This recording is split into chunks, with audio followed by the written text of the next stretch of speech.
Yeah, good afternoon, students. Today's self-learning topic is on bus structure. So, just we are moving on to the next chapter in third unit. So, in this, we are going to discuss about how this system bus structure will be there. That is a single bus structure and multi-bus structure, and we are able to understand how these I/O devices are connected to this bus structure. So now I would like to share my screen.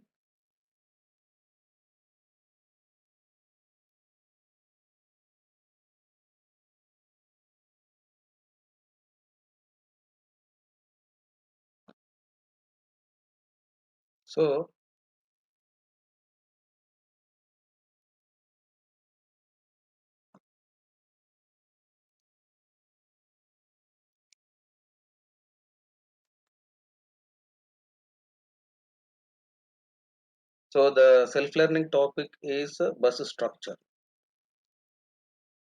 So the lecture objectives are goes like this. This session will develop the students' knowledge on the way of connecting various devices, how we can connect various devices to the processor. That is various input-output devices, how we can connect to the processors. So here we have one way of connecting the IO devices. For example, if you take in this particular diagram, if you take that IO device 1, IO device 2, and so on, IO device N, we can connect all these IO devices as well as the processor and memory. All these units we can connect to a single bus. So this is what we are calling it as a bus, single bus. So this type of a structure is called it as a single bus structure. So in this below diagram, if you see that IO interface for an input devices, if you take an input device, any input device, if you take it as, for example, if you take a keyboard or a mouse, if you take it as this input device is connected to a bus structure. Now, a bus in this particular bus, we have three different lines will be there. Okay, so these three different lines together we call it as a bus. So one line will be there, which you can call it as an address line, which is used to carry the address.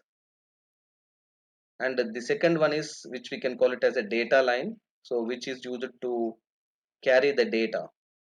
And the third line, which we can call it as a control line. This is what we are calling it as the control unit will place the control signals on this particular control line. Okay, so that is the reason here these three lines, address line, data line, and control line, these three lines together we can call it as a bus. So an input device is connected to this bus via an interface which we are calling it as an IO interface. This IO interface will in turn consisting of these three different types of circuits are there in that IO interface. So one is address decoder. So whatever the address that is placed on this address line will be decoded by this address decoder, and then the data line is used to carry the data. So whatever the data that are placed on this particular data line, so that will be read by this unit, which we can call it as a data or status and control registers are there. So into this particular registers, this data which is placed on the data line will be read.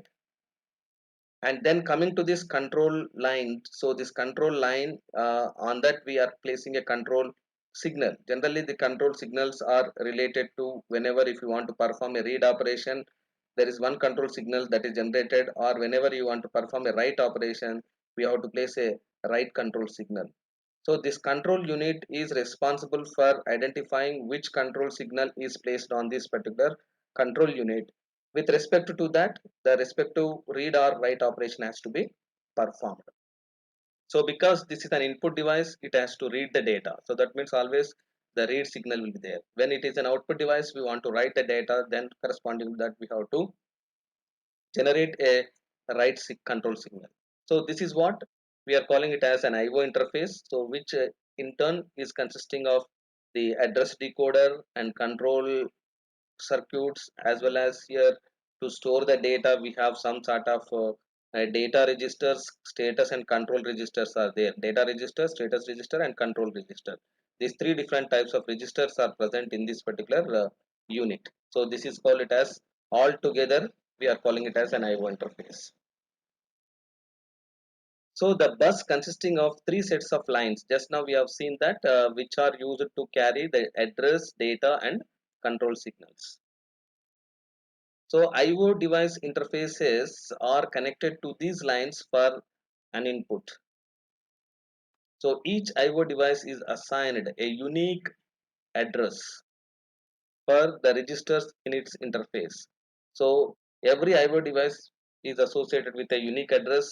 So using that particular address only, the device can be identified. So when the processor places a particular address on the address line, it is examined by the address decoders of all the devices on the bus.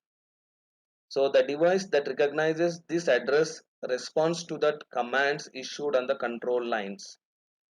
So the processor uses the control lines to request either a read operation or a write operation, and the requested data are transferred over the data line. Okay, so the data line is used for transferring of the data, and then the address line is used to place the address so that which device you want to communicate, and the control lines are used to perform either read or write operations. So when an IO device and the memory share the same address space, the arrangement is called it as a memory mapped IO. Just already in the previous chapter itself, we had a discussion on memory mapped IO and program driven IO. We have seen that. Okay, these are the two different types of mechanisms which are used for accessing of these IO devices. So any machine instruction that can access memory can be used to transfer data to and from an IO device. So if the input device is a keyboard, and if data in is its data register, the instruction load R2 comma data in reads the data from the data in and stores the data into the processor register R2. Similarly, the instruction store R2 comma data out, it will send the contents of R2 to the data output register, so which may be the register of the output device interface. So this data out is a display device interface register. Data in is a input register associated with that standard input device. So the status and control registers contain information relevant to the operation of IO device. So the address decoder, the data and status registers and the control circuitry required to coordinate IO transfer will be done by the device interface unit. Fine. So this is what how these IO devices are get connected to the bus structure. So after completion of this session, you will be able to understand the way of connecting the various IO devices to a bus structure. Fine. So this is what the self-learning topic regarding this bus structure.